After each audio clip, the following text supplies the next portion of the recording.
സുഹൃത്തുക്കളെ, നമ്മുടെ പുതിയ വീഡിയോയിലേക്ക് എല്ലാവർക്കും സ്വാഗതം. നമ്മുടെ പച്ചക്കറി തോട്ടത്തിലെ വിളവെടുപ്പാണ് നമുക്കിന്ന് വീഡിയോയിൽ ഉൾപ്പെടുത്തിയിരിക്കുന്നത്. അപ്പം നമുക്കിന്ന് അച്ചിങ്ങ, അതായത് പച്ചപ്പയർ ഉണ്ടായിട്ടുണ്ട്.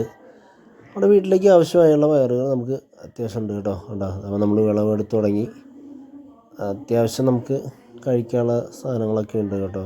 ഒരു കറിക്കുള്ള സാധനങ്ങൾ നമുക്ക് ഇവിടെ തന്നെ നമ്മൾ കൃഷി ചെയ്തെടുക്കുകയാണ്.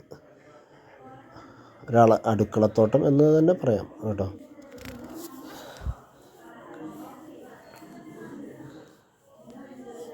അപ്പോൾ നമുക്ക് അച്ചിങ്ങ ഉണങ്ങിയതുണ്ടാകും. നമ്മൾ കുറച്ച് വിളവെടുക്കാൻ കുറച്ച് വൈകിപ്പോയി കേട്ടോ. അത് ചിലതൊക്കെ മൂത്ത് പോയിട്ടുണ്ട്.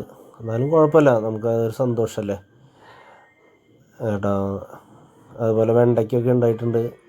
നമ്മുടെ പാവയ്ക്ക ഉണ്ടായിട്ടുണ്ട് കേട്ടോ. പാവയ്ക്ക, നമ്മുടെ കൈപ്പയ്ക്ക ചെറുതായിട്ടുണ്ടായിട്ടുണ്ട്. ഏകദേശം മൂത്ത് വരുന്നുള്ളത്. അതുപോലെ ചീര അതിൻ്റെ ഇടയ്ക്ക് നമ്മൾ വിളവെടുപ്പൊക്കെ നടത്തിയിട്ടുണ്ട്. അതുപോലെ നമുക്ക് സന്തോഷമുള്ള കാര്യം, നമ്മൾ ചോളം ഇരുന്നല്ലോ.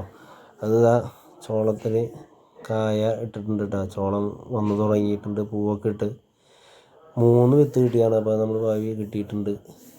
അപ്പോൾ അതൊരു സന്തോഷമുള്ള കാര്യമാണ്. അതുപോലെ തന്നെ ചീര, വെണ്ട വിളവെടുപ്പായിട്ടുണ്ട് കേട്ടോ. വെണ്ടയും വെണ്ടയ്ക്ക അത്യാവശ്യം വെണ്ടയ്ക്കായൊക്കെ ഉണ്ടായിട്ടുണ്ട്.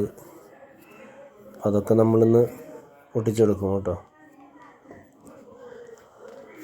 അപ്പം നമുക്കൊരു 2 ദിവസമൊക്കെ കറി വയ്ക്കാനുള്ള സാധനങ്ങൾ നമ്മളിപ്പോൾ ഇവിടെ നിന്ന് തന്നെ എടുക്കുന്നുണ്ട്. അതുപോലെ തന്നെ മത്തനൊക്കെ അപ്പുറത്ത് ഉണ്ടായി തുടങ്ങിയിട്ടുണ്ട്. അപ്പോൾ അതൊക്കെ ഒരു സന്തോഷമല്ലേ നമുക്ക് എല്ലാവർക്കും, ഇങ്ങനെ ഒരു കൃഷിയൊക്കെ വീട്ടിൽ ഇങ്ങനെ ഉണ്ടാക്കി കഴിക്കാമെന്നൊക്കെ പറഞ്ഞാൽ. അപ്പോൾ എല്ലാവർക്കും വീഡിയോ ഇഷ്ടപ്പെട്ടു എന്ന് കരുതുന്നത്. എത്രയധികം നമുക്ക് പയർ കിട്ടിയിട്ടുണ്ട് കേട്ടോ. അപ്പോൾ അടുത്ത നല്ല വീഡിയോ ആയിട്ട് നമുക്ക് വീണ്ടും കാണാം.